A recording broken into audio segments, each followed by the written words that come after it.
Good morning mga kabayan. Ito na nga po pala yung didikitan namin na tricycle. Nilinisan ko po maigi yan para hindi dumikit sa sticker na didikit natin. At kapag okay na po yan, didikit na po namin yun. No? Yan na po, okay na po.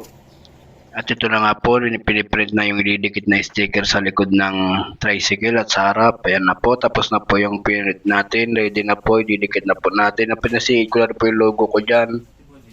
Yan nga po yung logo ng artist natin at logo ko nandiyan na po. At ikakabit na po natin sa may tricycle na lininis natin kanina. At ayan na nga po, dinikitan ko na yung harapan para matapos na.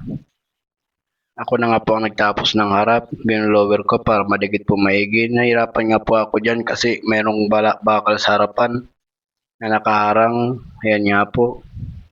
Binoblower ko po maigi yan para hindi siya umangat at nakadikit maigi. Kahit na umulan umaraw, hindi siya masira. Yan ang mga po mga kababayan. Matibay po ito at quality. At yun, double check ko nga po pa yan kung malinis na o okay na. Yan nga po mga kababayan. At inaano ko nga po pala maigi yan para hindi siya umangat.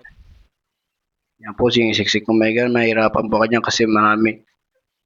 At ayan nga po, tapos na ako sa harapan, kaya punta na ako sa likuran. Tinulungan ko na yung ating artist. Yan nga po. Yung dikatan namin yung likod na matatapos na rin. At minamadali na nga po namin yan kasi anong oras na din. Gutom na kami, hindi pa kami nanghalian dyan. Ayan nga po, inuna namin tinapos yung ginagawa namin bago kami kakain. At ayan nga po mga kabayan, kailangan nating matapos kaagad to at maayos pa pinanggalingan nila sir. Nagkaling pa sila ng Orpistondo bago sila dumayo dito sa Mangkusiling Sur. At ayan nga po mga kabayan, minamadali namin ni artist yan.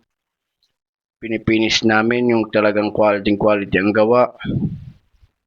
At ayan na po yan ating ginawang tricycle. Tapos na po. Maraming salamat po bossing sa tiwala nyo.